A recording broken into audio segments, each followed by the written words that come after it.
Hello दोस्तों, कैसे हो आप सब लोग। उम्मीद करता हूँ सब बढ़िया तंदुरुस्त होंगे। मैं आपका अपना दोस्त मुमताज मालिया। मैं लेकर आया हूँ आपके लिए मेवाड़ का इतिहास। अभी तक हमने पढ़ा है गुहादित्य के बारे में और बप्पा राहुल के बारे में। मैंने आपको बताया गुहादित्य ने 566 ईस्वी में गोहिल वंश की स्थापना की थी और बप्पा राहुल ने 734 ईस्वी में गोहिल वंश का वास्तु संस्थापक कहलाता है। इसने 734 ईस्वी में चित्तौड़ दुर्ग को जीता था मानमोरी को हराकर। फिर हमने इनके कुल देवता के बारे में देखा, मेवाड़ी ध्वज के बारे में देखा। इनके कुल देवता एकलिंग जी महाराज, आराध्य देवता चार भुजा नाथ जी, कुल देवी बाण माता जिसे हम बड़ी माता भी कहते हैं और माता इनकी चार भुजा माता थी। आराध्य देवी इसकी चार भुजा माता थी। फिर हमने ये जाना कि भाई ये एकलिंग जी के दीवान होते हैं, यानी जितने भी मेवाड़ी राजा है वो एकलिंग जी के दीवान होते हैं। फिर मैंने बताया था एक आशंका लेना, एक शब्द आया था आशंका लेना। आशंका लेने का मतलब होता है अनुमति लेना, यानी जो मेवाड़ी राजा होते थे जब रियासत छोड़कर बाहर जाते थे तो अपने एकलिंग जी महाराज से आराध्य कुल देवता से क्या लेते थे, अनुमति लेते थे कि हम जा सके। यानी आशंका का लेने का मतलब होता है अनुमति लेना। अब हम पढ़ेंगे गुहादित्य के बाद में बप्पा राहुल पढ़ा और बप्पा राहुल के बाद के राजाओं के बारे में जानेंगे। तो प्यारे दोस्तों मेरे साथ बने रहिए, वीडियो को लाइक शेयर जरूर कीजिए और पेन रफ रजिस्टर लेकर बैठे, साथ साथ में नोट्स बनाए, बड़ा ही आनंद आएगा। हम अच्छे तरीके से पढ़ेंगे, मस्त मौलाई की तरह पढ़ेंगे, एंजॉय करते हुए पढ़ेंगे। जितना ज्यादा एंजॉय करेंगे उतना हमें याद ज्यादा होगा। तो लोड मत लीजिए, आइए शुरुआत करते हैं अगले राजा के बारे में। तो अगला राजा है भरत भट्ट। प्यारे दोस्तों अगला राजा है भरत भट्ट। कहा जाता है ये भरत भट्ट सेकेंड था। भरत भट्ट के बारे में कहा जाता है एक अभिलेख है आठपुर। प्यारे दोस्तों एक अभिलेख है आठपुर और आठपुर या इसे हम कह सकते हैं अहाड़ अभिलेख। इस अभिलेख में यानी किस अभिलेख में, आठपुर या अहाड़ अभिलेख में भरत भट्ट को तीनों लोकों का तिलक कहा जाता है।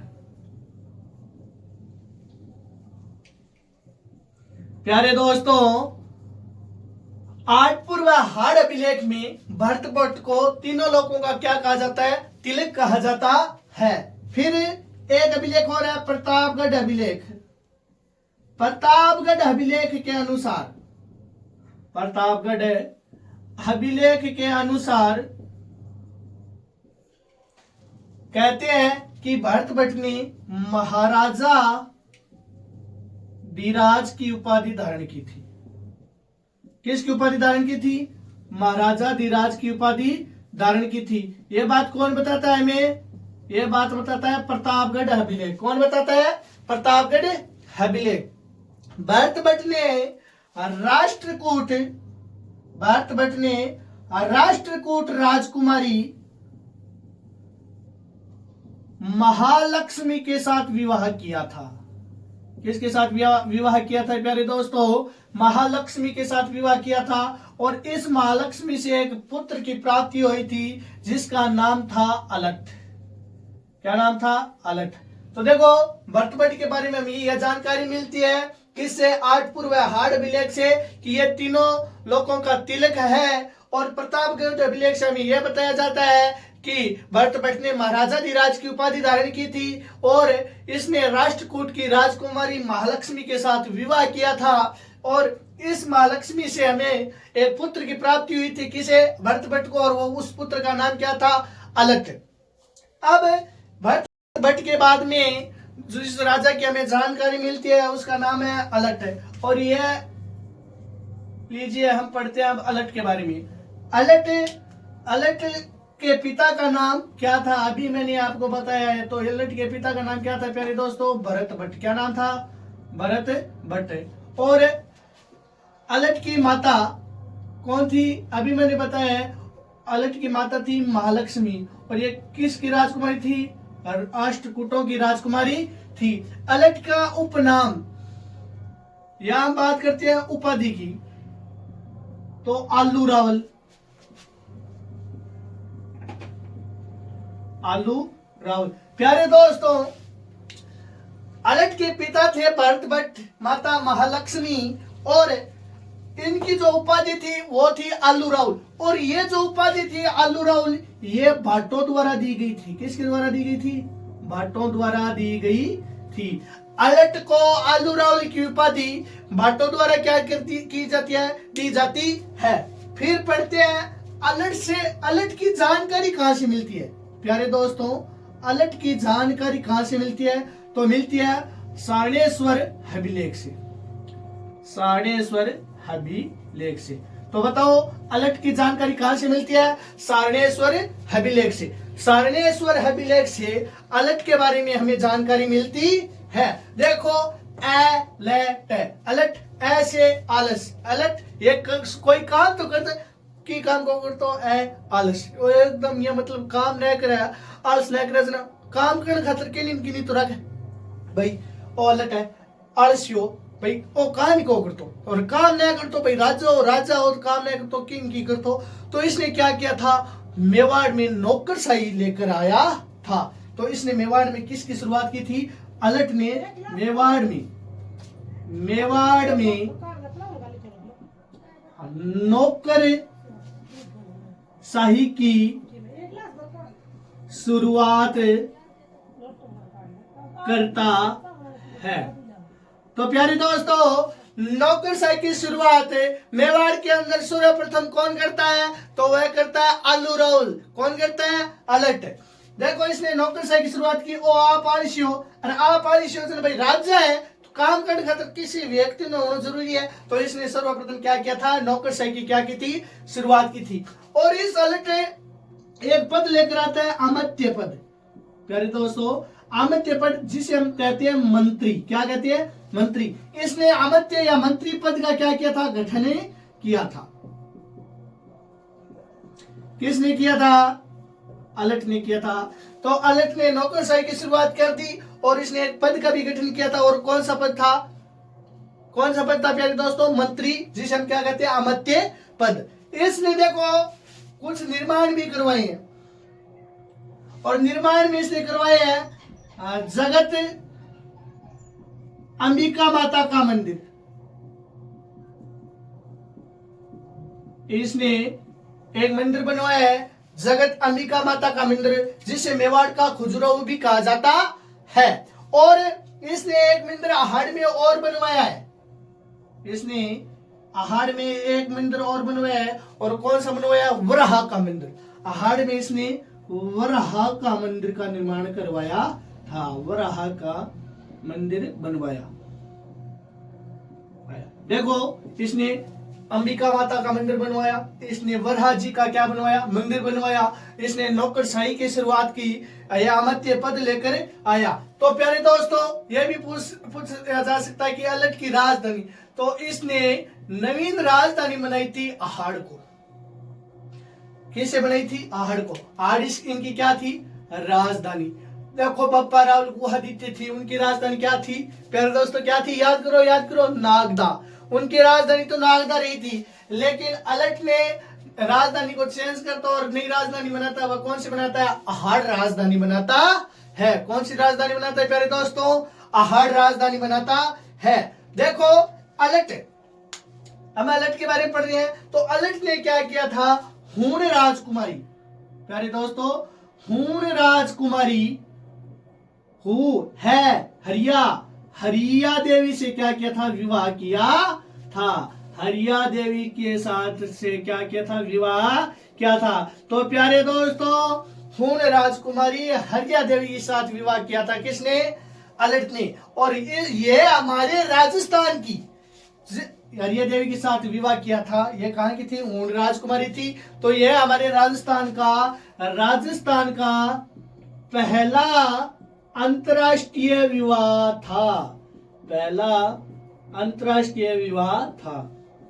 तो बताओ पहला अंतरराष्ट्रीय विवाह कौन सा हो गया? अलट और हरिया देवी का।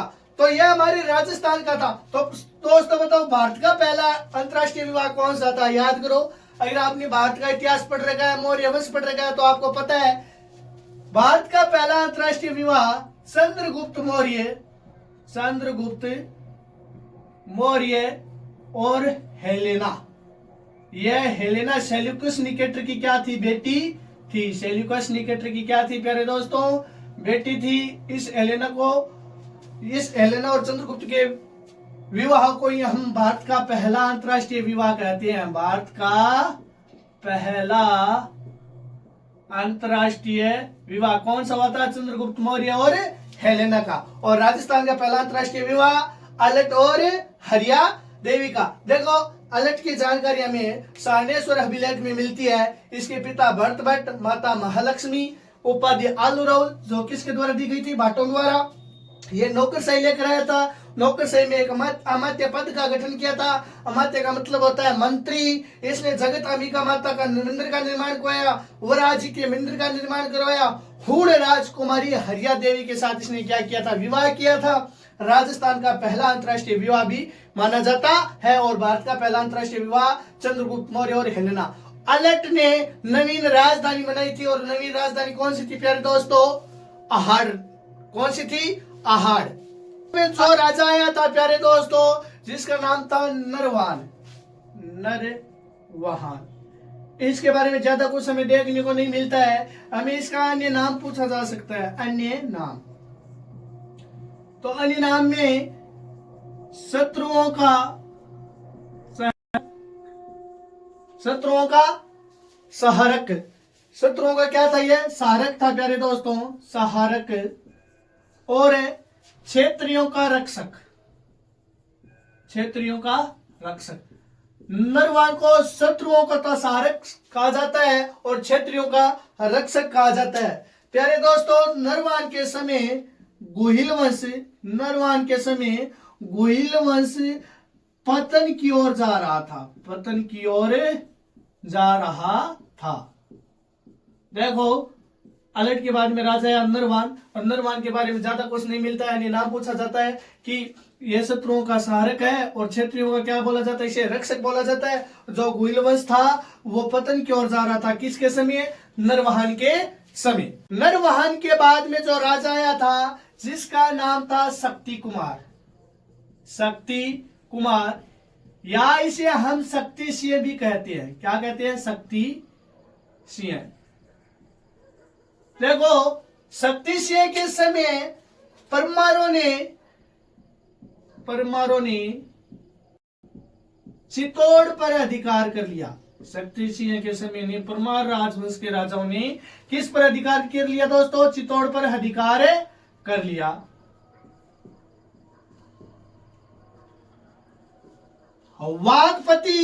वागपति मुंज जो परमारों का राजा था, इसने चित्तौड़ पर अधिकार किया।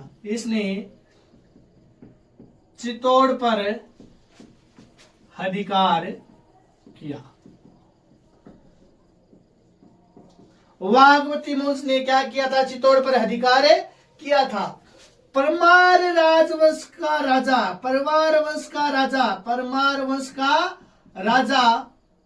भोज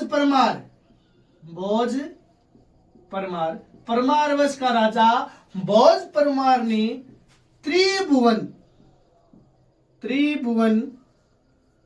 नारायण मंदिर का निर्माण करवाया।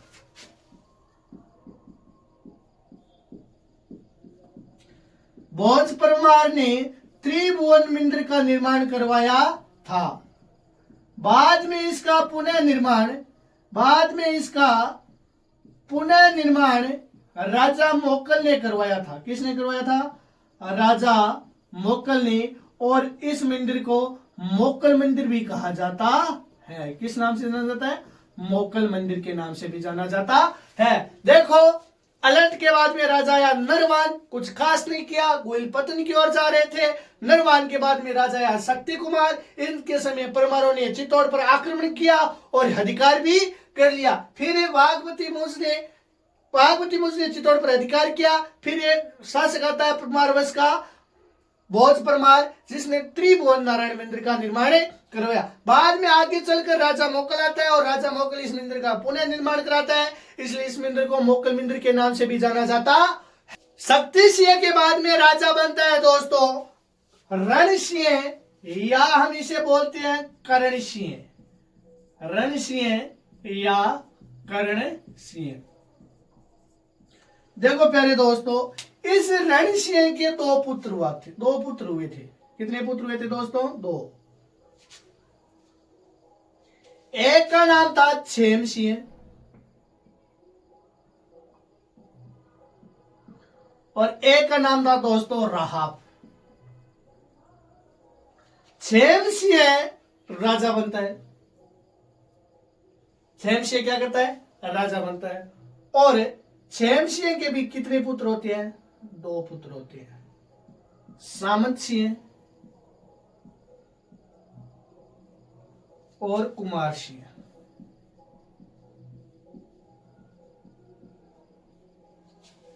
सामंत सिंह क्या था? बड़ा था। इधर राहब क्या कर देता है? चित्तौड़ से चला जाता है और जाकर एक गांव बसाता है। क्या बसाता है? गांव। कौन सा गांव? सिसोदा गांव। राहब द्वारा एक गांव बसाया गया था। और कौन सा गांव बसाया गया था? सिसोदा। इधर रण सिंह का पुत्र था छेम सिंह। रण सिंह के बाद में राजा बनता है छेम सिंह और छेम सिंह के दो पुत्र हुए थे, सामंत सिंह और कुमार सिंह। सामंत सिंह बड़ा था। देखो रिवाज है, जो बड़ा ज्येष्ठ पुत्र होगा वही अगले क्या बनेगा? राजा बनेगा, अगला राजगद्दी का अधिकारी होगा। तो इधर सामंत सिंह बड़े थे और सामंत सिंह छेम सिंह के बाद में क्या बन जाते हैं? राजा बन जाते हैं।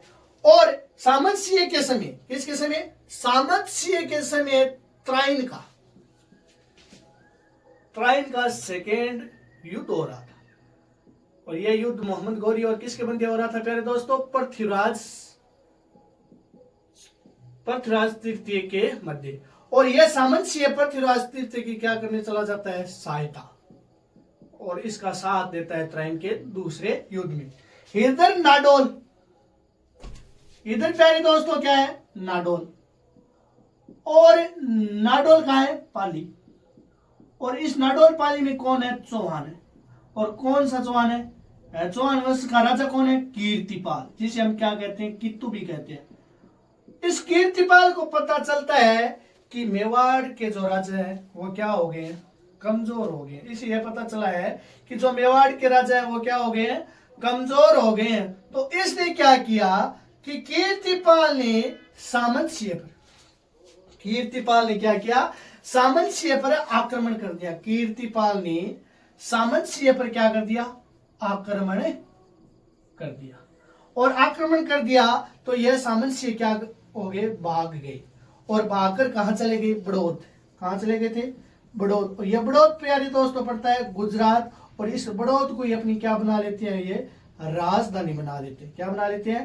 राजधानी। देखो ये इधर तो इसने पृथ्वीराज चौहान की सहायता की है, लेकिन यहाँ जो नाडोल वाले चौहान कीर्तिपाल चौहान था, इसे यह पता चला है कि मेवाड़ क्या पड़ गया? कमजोर पड़ गया। इसने पीछे से मेवाड़ पर आक्रमण किया। और आक्रमण किया तो ये सामने से भाग गए। और भागकर कहां चले आए? बड़ौद, गुजरात में। और बड़ौद में अपनी क्या बना ली? राजधानी बना ली। और मेवाड़ पर अधिकार किसका हो गया? कीर्तिपाल का अधिकार हो गया। इधर ही से पता चला है कि कीर्तिपाल ने मेवाड़ पर क्या कर लिया? अधिकार। देखो भाई है इसका, बदला तो लेगा, बदला लेगा, आक्रमण करेगा। तो इसने भी क्या किया? कुमार सिंह ने क्या किया? मेवाड़ पर कीर्तिपाल पर क्या कर दिया? आक्रमण कर दिया। और आक्रमण कर दिया तो यह कीर्तिपाल भाग गया और भागकर चला गया था जालोर। जालोर में जाकर इसने चौहान वंश की स्थापना की। और चौहान वंश की स्थापना जालोर में इसने 1181-82 में की थी प्यारे दोस्तों। ये कीर्तिपाल कहां भाग गया? जालोर भाग गया। अब इसने मेवाड़ पर कब्जा कर लिया। और इसके मन में यह विचार आया कि ये चौहानों से क्या करता था? गुस्सा करता था, क्रोध करता था, क्योंकि भाई इसने मेवाड़ पर आक्रमण किया और इससे बदला नहीं किया, क्योंकि कीर्तिपाल तो भागे। तो ये इससे बदला लेना चाहता था।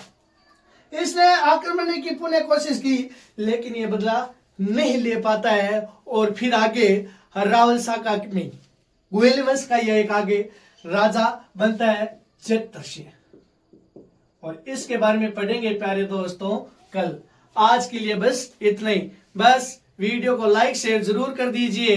वीडियो अच्छा लगा है तो ग्रुपों में भेज दीजिए प्यारे दोस्तों। बस अपना प्यार मेरे पे बनाए रखिए। अब वीडियो अच्छा लगा है, पढ़ाई में आनंद आया है तो मेरे पर आप सहयोग कर सकते हो, वीडियो शेयर करके, कमेंट करके। हम ऐसे ही टॉपिक आपके साथ शेयर करते रहेंगे। तब तक के लिए प्यारे दोस्तों धन्यवाद। स्वस्थ रहे, मस्त रहे और पढ़ते रहे, अपने सपनों में लगे रहे। आज जो नौकरी लगेगा वही सर्वश्रेष्ठ होगा। और आप इस नौकरी की होड़ में, इस कंपटीशन की होड़ में, इस प्रतिस्पर्धा की होड़ में लग रहे हो तो मैं कहता हूं 1 साल अपने आप को दे दीजिए।